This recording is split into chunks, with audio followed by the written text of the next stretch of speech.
Good morning student. अगर आप कक्षा 10 में पढ़ते हैं तो आप इस चैनल को सब्सक्राइब कर सकते हैं, क्योंकि ये कक्षा 10 हिंदी का पेपर है। और अगर आपको ये पेपर हल से चाहिए होता है तो आप हमें कमेंट में जो कि बोल सकते हैं। तो आज के इस वीडियो में जो कि मैं कक्षा 10 हिंदी के पेपर को जो कि रिव्यू करने वाला हूँ। इसका समय 3 घंटा 15 मिनट, पूर्णांक जो है कि 70 का है। नोट प्रारंभ के 15 मिनट परीक्षार्थियों के प्रश्न पत्र पढ़ने के लिए निर्धारित हैं। क निम्नांकित कथनों में से कोई एक कथन सही है जो है कि उसे पहचान कर लिखिए। हिंदी साहित्य का इतिहास रामचंद्र शुक्ल का निबंध संग्रह है।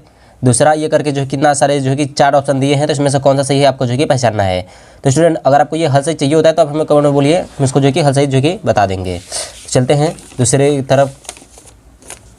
क यहाँ पे दिया है ख, निम्नलिखित कृतियों में से कौन सी एक कृति जो है कि रचनाकार लिखिए। यानी निम्नलिखित कृतियों में से किसी एक कृति के रचनाकार लेखक का जो है नाम लिखना है ना। तो आप जो कि देख सकते हैं, तो इसमें से आपको जो कि कोई भी लिख सकते हैं, आपको जो याद होगा आप लिख सकते हैं। ग यहाँ पे देख सकते हैं जीवनी विधा किसी एक रचना का नाम लिखिए। यानी जीवनी विधा के किसी एक रचना का आपको नाम लिखना है। घ परीक्षा गुरु किस गद्य विधा की रचना है, तो ये आपको बताना है परीक्षा गुरु जो कि किस गद्य विधा की रचना है। अंग साहित्यालोचन के लेखक का नाम लिखिए, यानी साहित्यालोचन के लेखक का नाम लिखना है। प्रश्नोत्तर यानी दूसरा वाला प्रश्न, ताप्त सप्तक के किसी एक कवि का नाम लिखिए, तो ये आपको जो करना है। ख द्विवेदी युग के किन्हीं दो विशेषता मतलब बताइए का उल्लेख कीजिए। यानी द्विवेदी युग के किन्हीं 2 विशेषताओं का उल्लेख कीजिए। तो ये जो कि हर साल पूछता रहता है, तो यहाँ पे जो कि इसको याद कर सकते हैं। ये मोस्ट इंपॉर्टेंट प्रश्न है, ये आप समझ सकते हैं। ग नई कविता के 2 प्रमुख विशेषताओं का उल्लेख कीजिए। यानी नई कविता के 2 जो कि प्रमुख विशेषताओं का उल्लेख कीजिए। प्रश्न नंबर 3, निम्नांकित गद्यांशों में से एक गद्यांश का जो है कि नीचे दिए गए प्रश्नों को उत्तर दीजिए। तो यहाँ पे जो कि गद्यांश दिया है, तो इसके आप जो कि एक उत्तर देना है। तो आप क देख सकते हैं और ख भी आप जो कि देख सकते हैं। अगर आपको ये हल से चाहिए होता है तो बस हमें कमेंट कीजिए, हम इस पर जो कि एक हल से जो कि वीडियो बना देंगे। तो इधर भी आप देख सकते हैं। और चलते हैं प्रश्न नंबर 4 की ओर। प्रश्न 4 में दिया है पदांशों में से किसी एक गद्यांश सहित जो कि व्याख्या करना है, जो संदर्भ सहित व्याख्या करना है। इस जो कि दूसरे खंड मतलब ये देख सकते हैं आप, ये पद्यांश में है, वो गद्यांश था, ये तो ये जो है कि पद्यांश है। ठीक, तो आप इसको जो कि कर सकते हैं। इधर भी आप देख सकते हैं। और प्रश्न नंबर 5 में दिया है निम्नलिखित लेखकों में किसी एक लेखक का जो है जीवन परिचय देना है। जयशंकर प्रसाद, डॉक्टर भीम भागवत सरल उपाध्याय, और तीसरा आचार्य रामचंद्र शुक्ल। जयशंकर प्रसाद का जीवन परिचय जो है कि हर साल देता रहता है, तो इनको जो है कि आप याद कर सकते हैं। ख निम्नलिखित कवियों में से किसी एक कवि के जो कि जीवन परिचय का देते हैं उनके रचना का उल्लेख कीजिए। वो लेखक का जीवन परिचय था और ये जो कि कवि का जीवन परिचय, तो इसमें से आप जो कि कोई याद कर सकते हैं। इसमें जो कि सभी जो कि जीवन परिचय का नाम जो कि हर साल बदलता रहता है। तो आप सूरदास का भी सरल ये जो कि देता रहता है कभी कभी साल, तो आप इसको भी याद कर सकते हैं। प्रश्न नंबर 6, आप जो कि संस्कृत खंड में आ गया। निम्नलिखित संस्कृत गद्यांश के संदर्भ सहित जो कि अनुवाद कीजिए। तो इसको आपको जो कि संस्कृत में आपको अनुवाद इसका करना है, तो आप जो कि कर सकते हैं।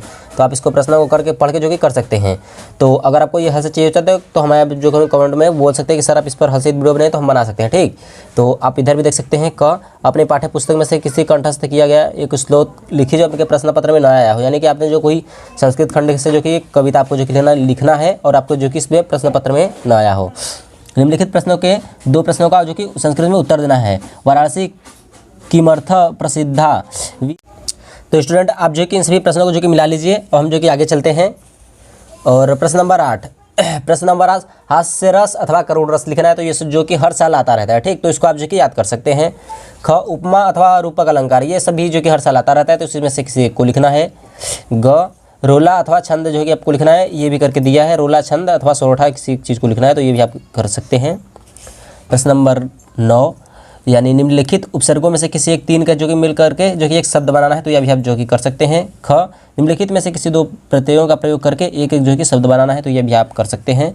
अगर आपको हल से चाहिए होता है तो आप हमें कमेंट में बोल सकते हैं। इधर भी आप देख सकते हैं। ग निम्नलिखित में से किन्हीं 2 का सस्तम समास विग्रह जो कि करना है, तो ये आप जो कि समास विग्रह कर लीजिए। घ निम्नलिखित में किसी 2 का तत्सम रूप लिखिए, तो ये आप तत्सम रूप जो है कि लिख सकते हैं। अंग निम्नलिखित में से किन्हीं 2 शब्दों का 2 करके यानी पर्यायवाची शब्द लिखना है, तो पर्यायवाची शब्द इतना जो कि याद कर सकते लिख सकते हैं आप।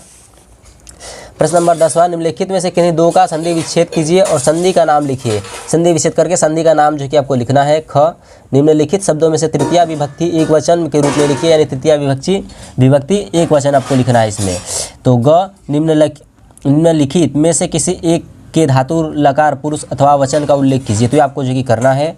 और घ निम्नलिखित में से किसी 2 वाक्यों का संस्कृत में अनुवाद कीजिए। तो ये आपको संस्कृत में इसका अनुवाद करना है। आगे हम चलते हैं। और प्रश्न नंबर 11, निम्नलिखित में से किसी एक विषय पर निबंध जो कि लिखना है। तो आपको खेलकूद पर या स्वच्छता पर या फिर ऋतु पर कोई भी आप जो कि लिख सकते हैं। प्रश्न नंबर 12, अपने पठित काव्य खंड काव्य के आधार पर निम्नलिखित प्रश्नों में से किसी एक का उत्तर दीजिए। तो आपने जो कि पढ़ा होगा तो आप किसी से जो कि संबंधित एक जो कि प्रश्न उत्तर जो कि लिख सकते हैं। इधर भी आप देख सकते हैं, इसमें से जो आपने पढ़ा हो तो आप जो है कि लिख सकते हैं। तो हमारे में जो कि कर्मवीर भारत ये जो कि करके दिया रहता है। तो ये सब जो कि हमारे खब्बे कांड से दिया रहता है। तो आप जो कि जो समझ में आपके जो कि क्षेत्र में रहता है वही आप जो कि लिख सकते हैं। तो स्टूडेंट अब तक के लिए इतना ही। और अगर आपको ये हल से चाहिए होता है तो आप कमेंट हमके कीजिए, जो कि हल से वीडियो बना देंगे। और